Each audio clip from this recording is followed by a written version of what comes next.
All right then. And moving right along in this beautiful season of preparation, this lovely time of contemplation, this sense and awareness of expectancy of great good, and looking forward always to expressing more and more and more light in the world, which is what we celebrate on the 25th of December, the celebration of honoring and recognizing the light in the world, the Christ light in the world. And there is no light in the world if there's no light in you. And that's that big message, but we'll take care of that when that time comes. But today, Ernest Holmes has us looking at an array of things. He's all over this chapter 9 in his book, The Art of Life, which was known as this thing called life. And he begins it straight away by actually speaking to the season wherein there is that sense of yearning, that sense of longing for life to come. Maranatha, come, come, come. We're saying to the Christ-conscious energy at this time, come, come. Not realizing, really, that it's already present. But what we wanted to do is to come, but not from out there, but come up through us, out there. And so he talks about all of us searching for an inner sense of security, an inner sense of awareness without which we cannot possibly be happy or satisfied ever. He talks about looking for that recognition and that wakening up to something greater, something bigger than ourselves. Something so great, so vast, so huge, so big, that it is complete in and of itself. And when we come into contact with it, it completes us. We come into completion too. And he said, and when we do that, then we look forward in great anticipation and expectancy to plunging into the depths of this thing that is so wide and deep and vast, to plunging into its nature, he says, throughout eternities. Throughout eternities. That's what we will be doing. We will be endeavoring to get a deeper awareness and understanding and more of an experience of this thing called life, this thing called spirit, this thing called the Creator, this thing called God by many people. That we'll always be longing for that. There's eternal longing in us all until we come home to it. And that's why we're here, and that's what we're participating in. The investment in unfolding more and more and more of what he says is an innate awareness of that presence, of that home, that true home of ours from whence we came and are on our way back in recognition of, in consciousness, so that we can live a peaceful and poised and happy and wonderful good life. That's where he begins this whole chapter.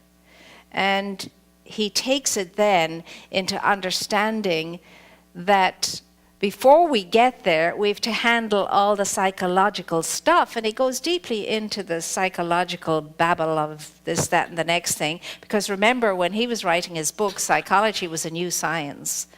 I don't really call psychology a science now, even though I studied it as a science. I don't call it that. I think because it's too absolute. And I think science itself, physical science and quantum science and all the sciences, they're too absolute.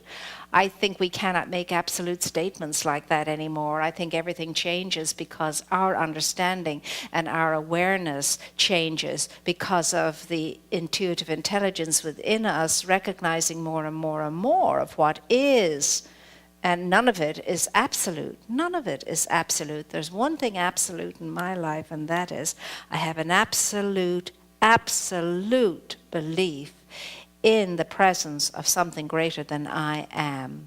And not only in its presence, but in its presence in me, around me, about me, above me, and below me. Now I am absolutely certain sure of that, even when I'm not certain sure of that.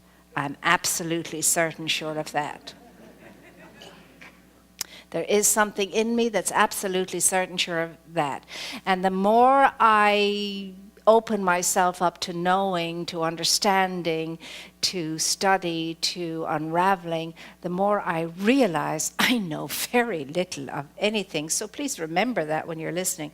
I know very little of anything that's absolute. I really do. I'm just sharing with you my discoveries, that's all. I'm not saying take this and run away with it as the God's gospel truth. I am not. Do not do that.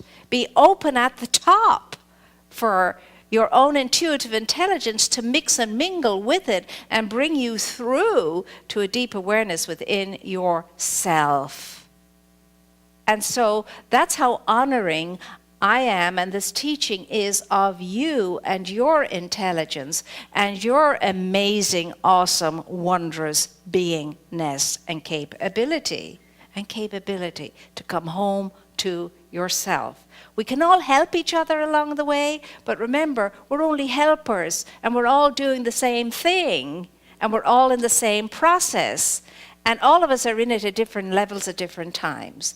And so this is very much brought home to me in this chapter in Ernest Holmes' book, The Art of Living.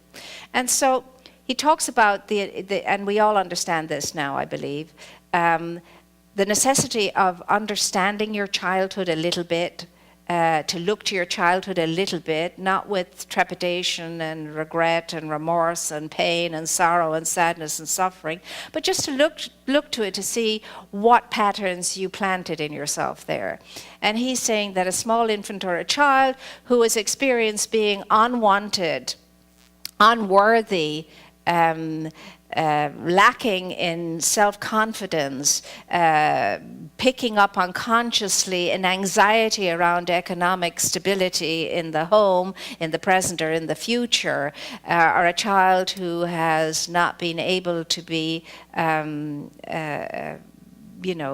maturing with an understanding that times change, circumstances change, and don't develop the ability to adapt to circumstances, and so on and so on and so on. Those things may show up in later life as all kinds of neuroses and ailments if they're not handled, if they're not taken care of.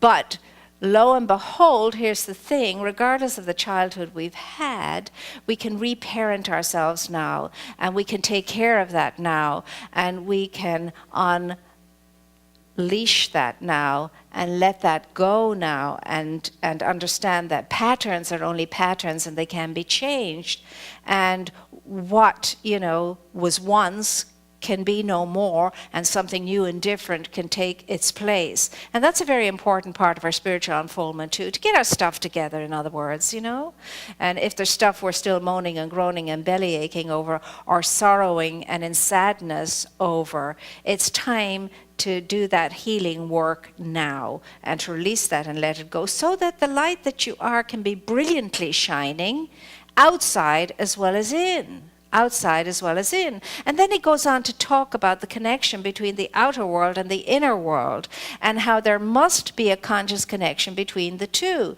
He talks about the two aspects of mind, conscious mind, subconscious mind, and how both of them must be in alignment with each other and in conscious contact with each other. And to understand that both aspects of mind need to be on the same page if you and I are to flourish and thrive. I cannot, as I said this morning, after years of being unemployed and eking out and barely making it, say to myself all of a sudden, because I woke up, okay, I am going to be employed very, very soon, and I'm going to clear $10,000 a month, just like that. What baloney you are. Unless it's a very exception to the rule. And the reason why you're not going to do that is because your conscious mind has to be in harmony with your subconscious mind. And although your conscious mind is saying, I am bringing in $10,000 a month free and clear, your subconscious mind is going, yeah, sure you are. Yeah, we've heard this before. Like, you believe that? Like, I think you believe that. I don't think so. And I know you can rattle off that until doomsday, and it's not going to happen. You see, you can only do and succeed and achieve with what you believe. So you set yourself up with something that's achievable, something that's doable. You set yourself up for success. And you tell yourself, I'm going to get a really good job. It's going to bring me in a good income, an income that I'm going to be happy with and satisfied with, an income that will keep growing. And then you work in increments. When that happens, you go up a notch, and then you go up another notch, and then because you can believe it. And if you can believe it, you can achieve it. But if you don't believe it, it's not going to happen. It's going to mess you up more. It's going to cause you to have less and less and less trust in yourself. And you're going to self-doubt more fully, more deeply. And so we have to have the consciousness in alignment with the subconsciousness so that things can happen. Now, he explains that the conscious mind has to do with the outer world, the world of the senses, everyday life and living. That's the conscious mind. And that's what's going on in it. And then in the subconscious mind, what's going on in that is every thought and feeling and experience you have ever had in all of your history, plus all of your inheritance of everything else that's gone on in race conscious mind. That's what's going on in your subconscious mind. And so there has to be some kind of a cohesiveness between the two. And if there's anything that has to be cleared up in the subconscious mind, you start your business. You roll up your sleeves and you do it one thought at a time, drip by drip by drip. One curative thought at a time, one fixing thought at a time, one mending thought at a time. And that's how that happens. I mean, you and I are not going to beautify our home on the inside and let the outside go to hell in a handbasket. No more than we're going to beautify the outside and do nothing with the inside. We're going to beautify inside and outside so that we can feel good about our house and home. That's what we're going to do, unless we're a little bit, off center for some reason. And that's okay, we'll pull ourselves back from that, but that's an ailment. That's not, what we normally would do, whatever normalcy is. But anyway, he causes us to think about that conscious state of being. And then he says, in order for us to come back home to ourselves, to come back home into that awareness that that power and that presence is within us, houses us, keeps us, supports us, is on our side, wants us to succeed and wants us to achieve. In order for that to happen, he says, we have to consciously recognize that it exists. This power, this presence exists. And then in recognizing it, want a deep, close, intimate relationship with it. In order for you and for me to spiritually unfold the way we can, he says we must find ourselves in the shelter of the Most High. We must go there, to the shelter of the Most High. This is not a geographical location. It's a state of being. It's an attitude. It's an awareness. That's what the shelter of the Most High is. And in that shelter of the Most High, we come into full union or communion with our source. And that refreshes us, renews us, rebirths us, reinvigorates us. It's just like when we physically get tired, we've run ragged and so on and so forth, either mentally or physically or emotionally or whatever. Some of us will be able to recover ourselves somewhat when we have a nice big deep soak in the bathtub. We soak ourselves in the bathtub and the body feels good and the body gets refreshed and the body gets renewed and the body gets revigorated again. We come out of it feeling much better than we went into it. For others it might be a long shower, I don't know. For others it might be a long swim in the sea or swim in the pool, whatever. But water has a wonderful effect on us. And so he's saying in the same way, you and I need to plunge into the living waters of the source of our being, the great reservoir always available to us, and there be refreshed in soul, in spirit. And that's something, he says, we must take on ourselves as a spiritual practice. This is one spiritual practice that we daresn't neglect. The spiritual practice of going deeply into quietude, deeply into silence, deeply into stillness, so that we are able to listen, and in listening, hear, and in hearing, heed, and in heeding, be transformed. We need these spiritual soaks daily if we are going to be able to know ourselves as the great essential essence that we are. And we can. It's given to us to do that. In fact, as again he says, there's that intuitive awareness within us that it's always more than this, whatever it is. No matter how good it is or how horrible it is, there's something in us that tells us there's more, there's more, there's more, there's more. Because spirit is always morphing itself into more and more and more and more and more and more and more by means of its creation. And you are the pinnacle of its creation. So you can be morphing and ought to be morphing into more and more and more and more of life's celebration and expression of itself by means of you. That's what it's all about, Alfie. That I do know. Alfie didn't know it, but I know it. And I know that you know it too, or you wouldn't be here. And it's that sense and sensibility that I am. It's as simple as that. I am. And because I am, I can. And then we have to take it the next step. Because I can, I darn well will. I am. And the I amness of me is always in a perfect, pristine state, is always glorious, is always magnificent, is always in a state of celebration, is always the givingness of life back onto itself, always, always, always.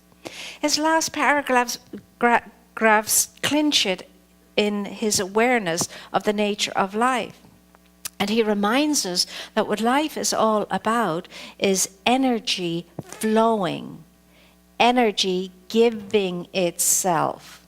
The scriptures say, freely you have received, freely give. The scriptures say, give and you shall receive.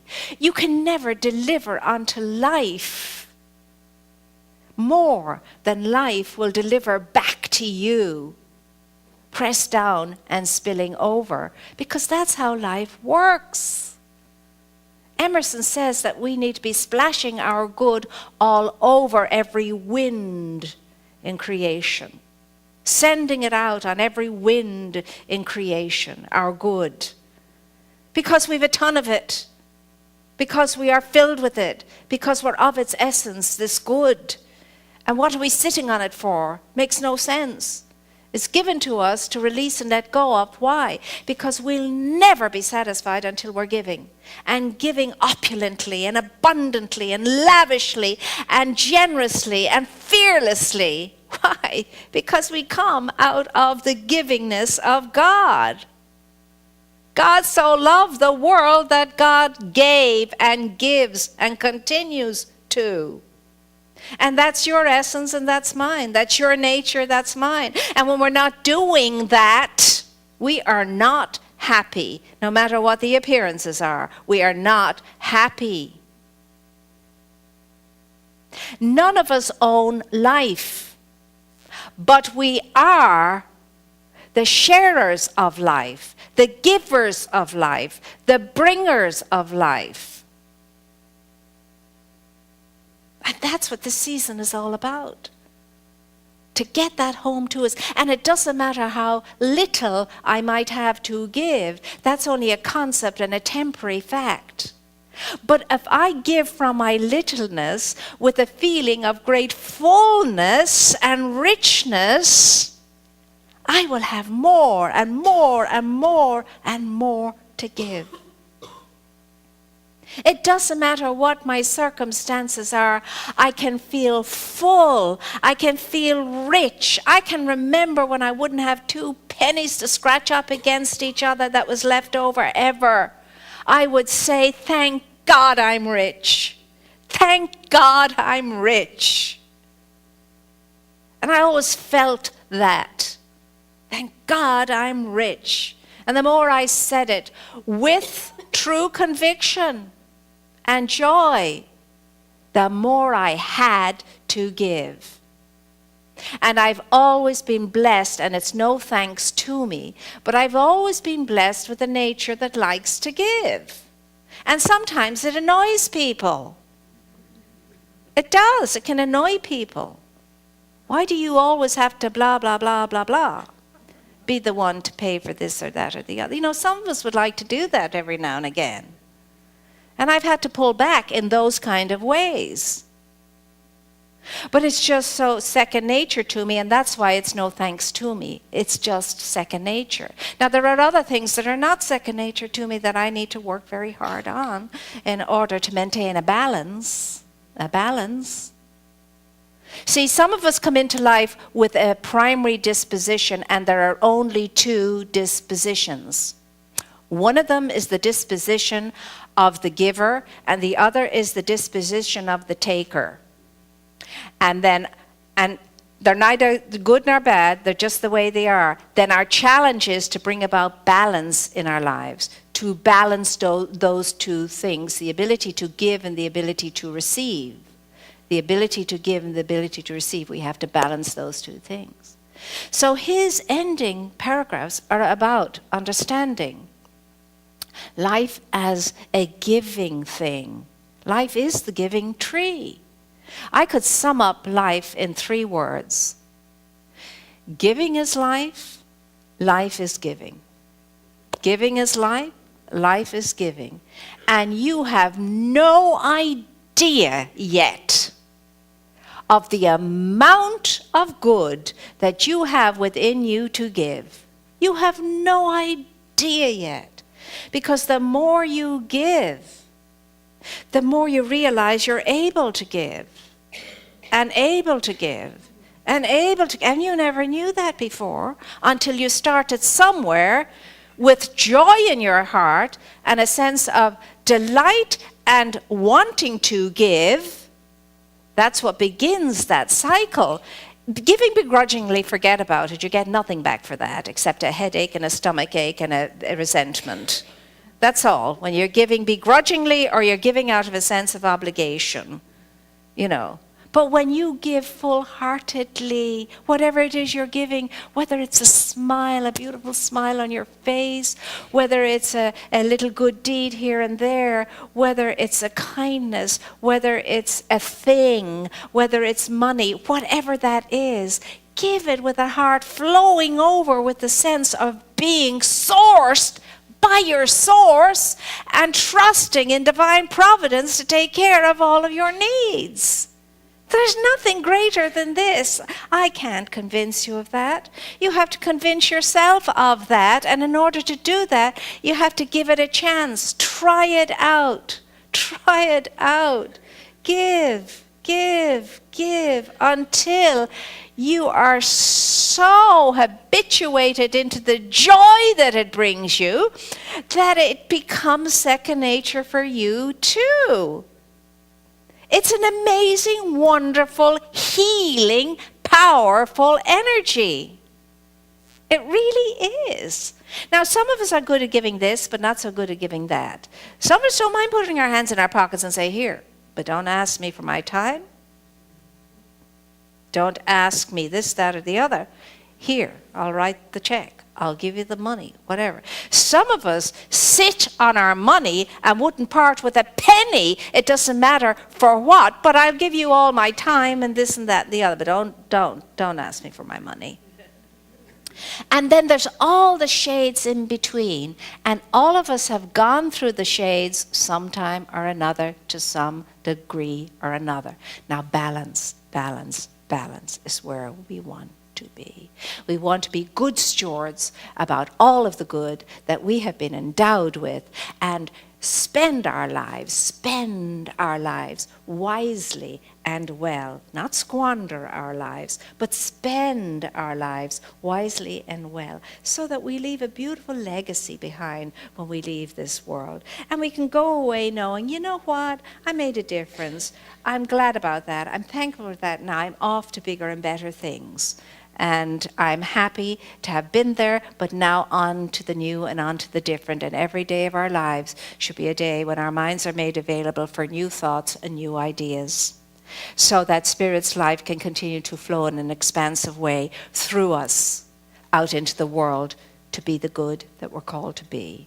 And again, the season is reminding us, be who you are meant to be, Emmanuel, God with us. And so it is.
We invite you to experience Dr. Moira in person on Sundays.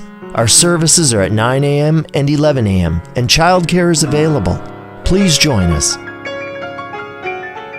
If you enjoy these messages and would like to make a donation to our center, please visit our website at redondocsl.org. Thank you for your support of this ministry.